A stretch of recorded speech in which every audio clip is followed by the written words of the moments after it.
All right, so I'm going to talk about the aggressive, hostile geopolitical agendas and aims of the United States and its complicit partners uh, in the Eurosphere. Uh, so, uh, Citizens, there's a channel on YouTube called Australian Citizens Party, and they have a program within that channel called Citizens Insight, and uh, Robert Barwick,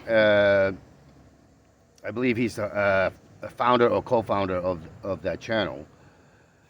Anyways, he has former Australian diplomat John Landers on several times that I've seen, and the most recent one, uh, he uh, he had John Landers on again and did an interview with him, and the title of that video is "Urgent Warning to Australia." Now, this channel is very informative because it's taking what's happening in Australia and what geopolitical role Australia plays in with the U.S.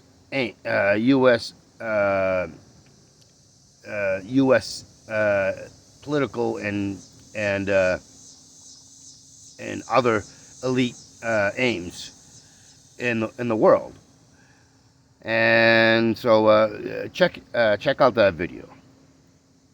So one thing that I've been thinking, but I haven't voiced because I've been thinking it through. I've been trying to get myself more informed, and is that Australia will basically be playing the role the Ukrainians are playing in the future. So, so basically, what Ukraine is playing with the role Ukraine is playing in U.S. Geopolitical aims to be the fodder, the sacrifice for the psychopaths, sociopaths, and psychopaths in the U.S. So John Landers confirmed my suspicions, my analysis that he and others who are all former diplomats all who have all had diplomatic experience with China, and so this is what John Lander sees. Now watch the video all the way through and look at what he's formally said on his interviews. So I am. So Australia will become another proxy for the U.S. Now, keeping an eye on the on that channel, I've seen the deranged atmosphere that the Australian politics, which isn't really Australia's politics, it's U.S. politics, has created. It's created an atmosphere of seriously uh, unhinged population. The statistics say up to as 90%, if or more, are buying into this self-destructive uh, uh, aims, political aims of the U.S. With the good little puppets and lapdogs that Australia uh, gets in their so-called democracy. So, uh, this represents to me how the U.S. is going to conduct its war, and you can call it proxy, whatever. It's a war, and the U.S. Is directly involved, just like the Europeans and the U.S. are directly involved in the conflict in Ukraine. You know, sophistry and crap. I can't think of the other word. But basically, U.S. and Europe are directly involved in the war because they're selling weapons.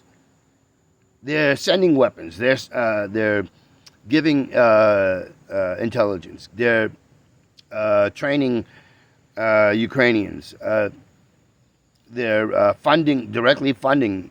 U.S. is directly funding Ukraine. So, you can word it however the hell you want, but it's the U.S. is directly involved. The Western Europeans are directly involved. Um, and there are U.S. and NATO personnel in Ukraine. Poland, is also directly involved. But that Poland is part of NATO. So, so basically, all of the NATO countries are directly involved, and so whatever lip service you're giving, if you can think clearly and critically, you can understand this. So it's not an indirect; it's direct, and that's what's taking place in Australia. They're building up to this. That's what's taking place in Japan. That's what's taking place in South Korea. That's what's taking place in Taiwan. I'm a little confused about the Philippines. I've heard that there used to be a military base, quite a few in the Philippines, U.S. military base in the Philippines. And so I've heard that it's no longer there, and then I hear it's there, and it's no. So there's a little confusion between that. But one thing I will say is that Ferdinand Marcos, his son, Boom Boom, or whatever the hell his name is now the president or whatever position in the Philippines, and Ferdinand Marcos was very much a puppet, and a con man.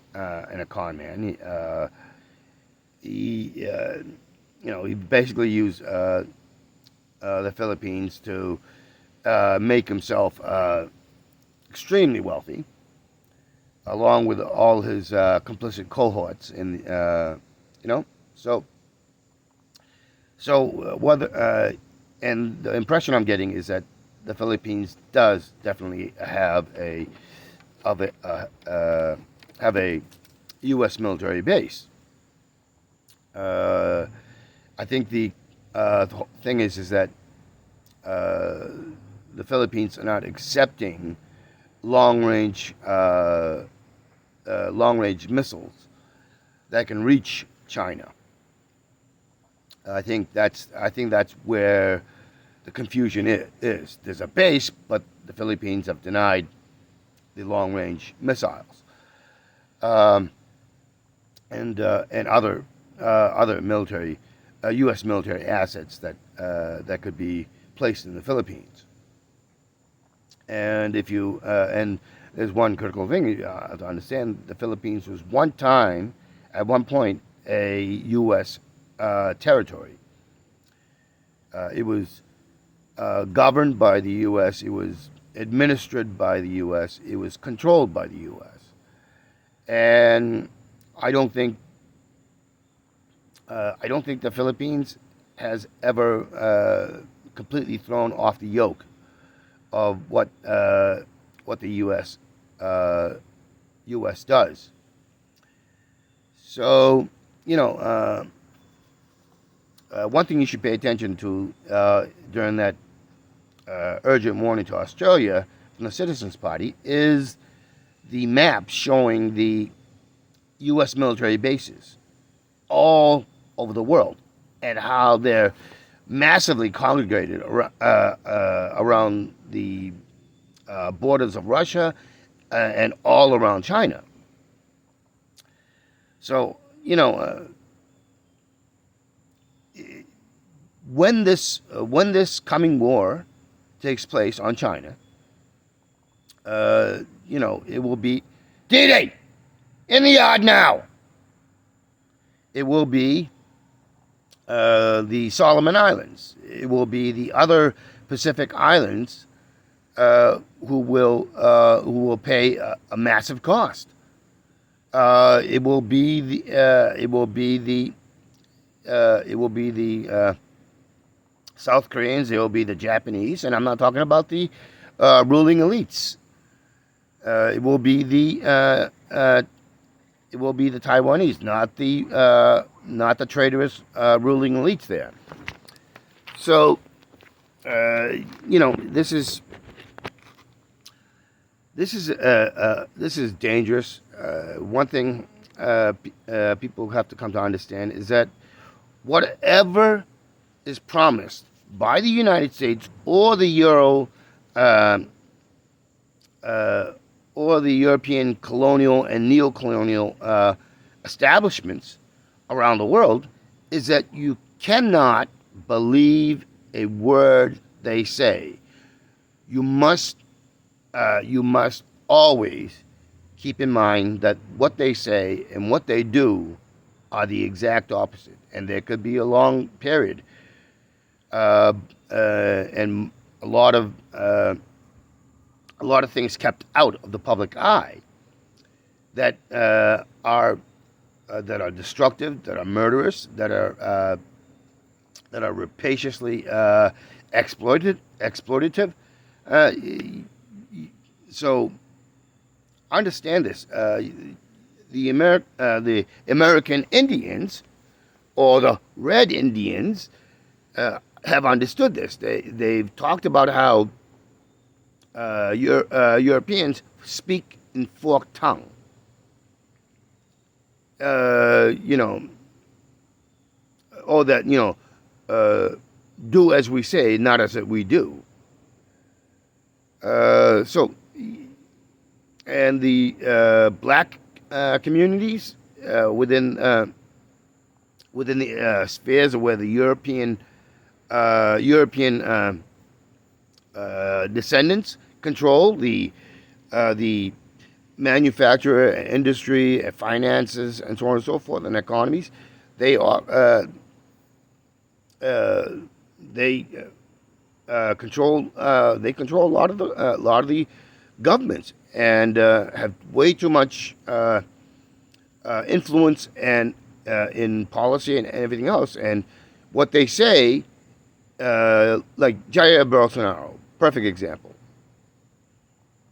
What he says and what he does is the exact opposite. Even when he's pandering, even when he's pandering to the Eurocentric ideology, you know, of being you know, a fascist, racist piece of shit. Uh, he's continuing to con and con the very people who gave him enough support to get into office. He's done this. He's done this all his life, along with his family. And you notice how pasty white that asshole is. So he is clearly a Euro descendant.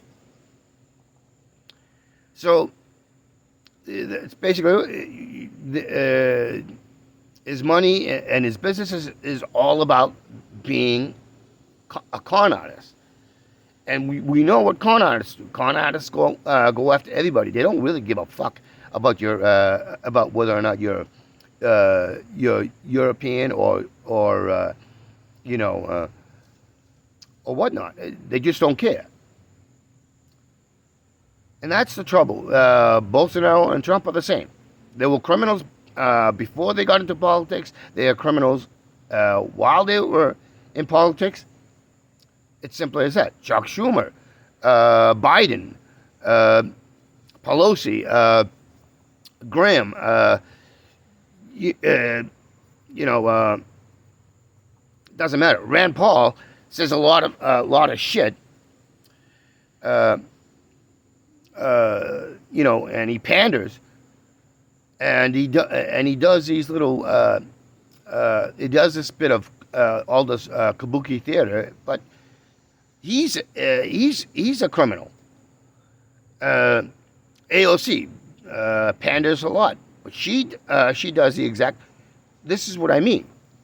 So you have to understand this, and you cannot trust them. And we should be rising up and basically making sure we run all these criminals out and make it impossible for that sort of con artist, sociopaths and psychopaths to get into power.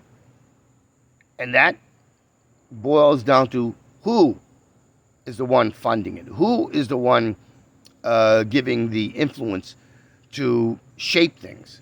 And that is, those are your so-called corporations. The large, massively large wealth, the ones that control the media, you know, they have, that have inways into the education system, such as putting in history books that have almost zero actual history that shape our understanding. It's in your Hollywood. It's in your TV. It's everywhere. And so, you know, whether you get it from radio, whether you get it from the internet, whether you get it from, you know, these non-governmental organizations, it doesn't matter. So we are critically flawed from the get-go.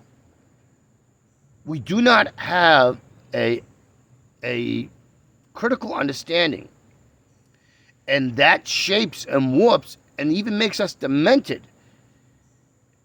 in within the way we think, we process. And basically that means we're not processing, we're not thinking, we are regurgitating. We are consuming the very things which work against us. Why? Because we've been conditioned and indoctrinated. We have been propagandized to believe in things that are self-destructive to us, that breaks down our community, our solidarity, and all of that, everything else. Didi, get in the yard now.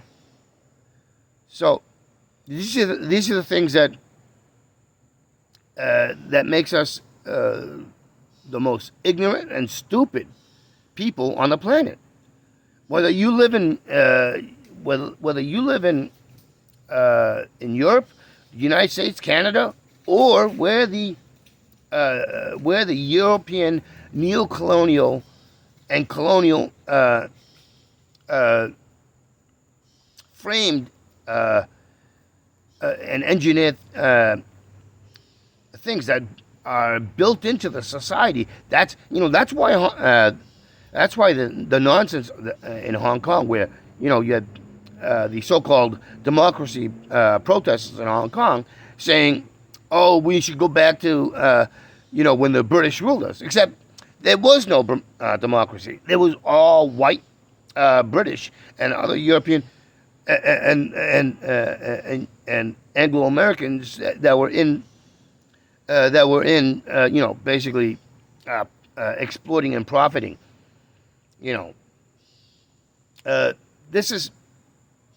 This is what takes place. That's how warped these people think. There is no self reflection. There is no thinking of internally and saying, "Oh well, if you go after me, if you're going after me, or you're making it so that I can't look out for my essential material needs, right? And so on and so forth. Then, as I say, it's like, we all know that, somebody coming up to us and punching us for no reason, you don't know from a hole in the wall. That is clearly a common thing that we should all stand up against in solidarity and community, and that's the beginning of critical thought. When you look at it that way, you put aside, "Oh, I'm Chinese, I'm a Hong Konger, I'm a Taiwanese, I'm an American, I'm a British, I'm a Australian, I'm a French, Italian." It doesn't fucking matter. Look at it from that point. Throw out this idea of, "Oh, they have black skin, or they have the shape of the head, or they're Muslims, or they're Christians, or they're throw it all out. Look within. You understand. If it's not right for you to have violence done onto you, whether it's economic, financial, physical, societal, then it's not right for anybody else.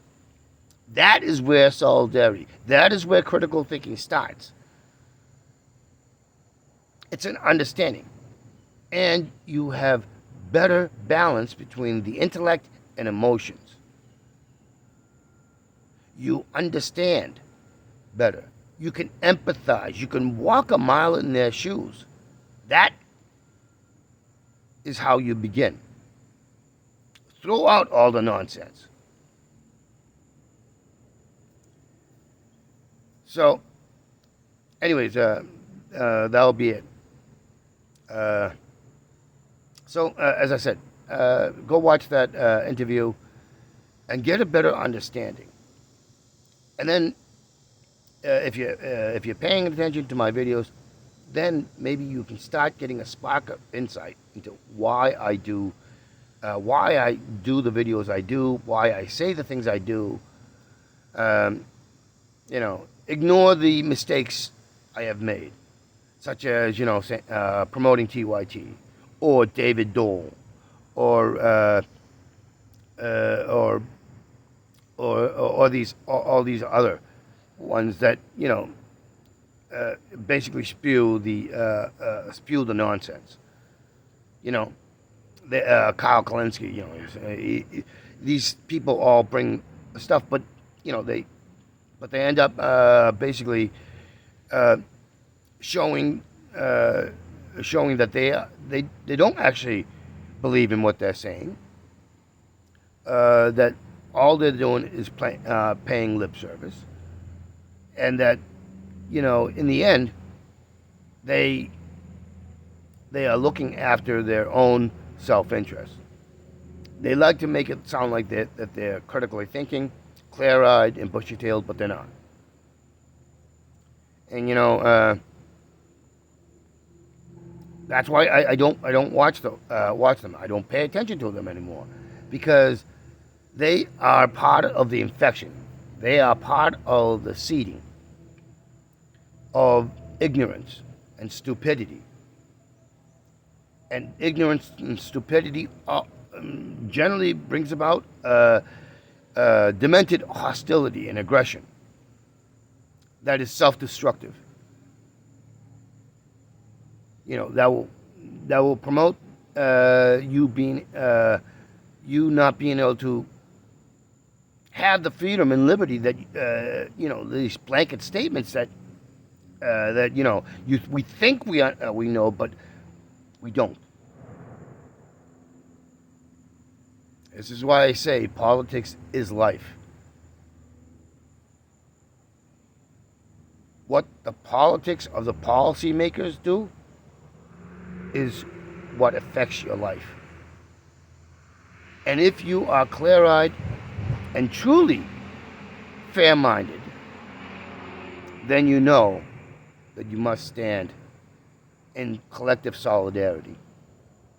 Then you must understand that we must use our anger and our rage to make these con artists, these criminals, these neo-feudal ruling elites run for the hills, because that's exactly what they're doing. They're building a neo-feudal system. It's always been a neo-feudal system. It's never been, the idea that feudalism died out is just wrong. It was just a semantic, that was the word I was looking for. It was just a semantic change in word and semantic construction of society. But it's always been a feudal rule. When you go to your workplace and you have a boss and an owner, they dictate how things will be.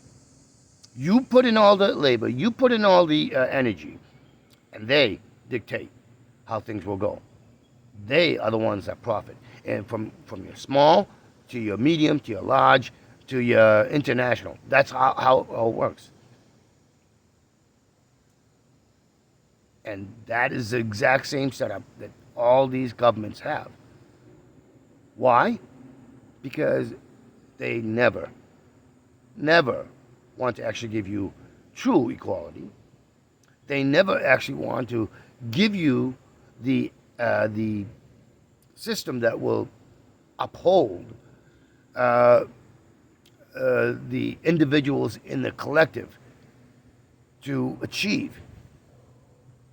And I'm not talking about in money or in fame, and I say this constantly. It's not about money, fame. It's not about, I want to be showy. I want to be held up as a sex sex idol or none. Those are all superficial. I'm talking about the superficial shit. I'm talking about achieving things that will actually make endorphins and give you the biological and physical sense of accomplishment, of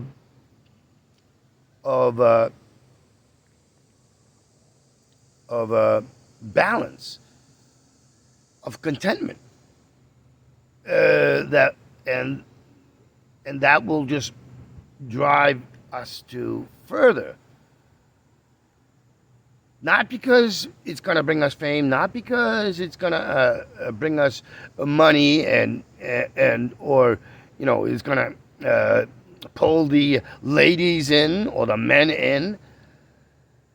You know, it's it's an accomplishment. It's a contentment that's self-propagating, that uh, that gives us a sense of well-being, and we will want to do more of it, and that will be our aim, our goal, our impetus, and that's what life should be. What we have, as I keep saying, is an existence. It's a false existence. We do not have life. We do not have life. In what I'm talking about, we will truly have peace. We will have true freedom. We will have true liberty to seek out what we want, what we need, what will make us content, that will give us critical thinking, clear-eyed thinking, bring a balance to us.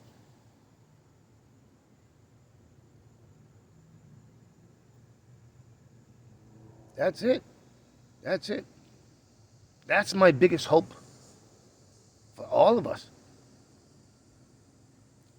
Because in that, we will build a sustainable society, global society. In that, we will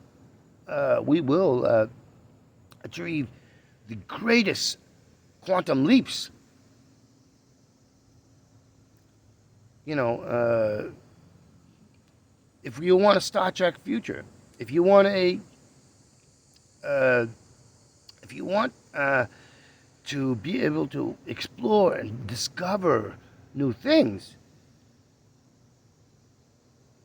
that is how we'll achieve it. Because there's a critical understanding. We won't be spending more than 50% of our lives, uh, of our existence, working to profit the few who control the many. We will have stability that makes sure that we are able to feed ourselves. Give us housing, all the basic needs, and a bit more. All right.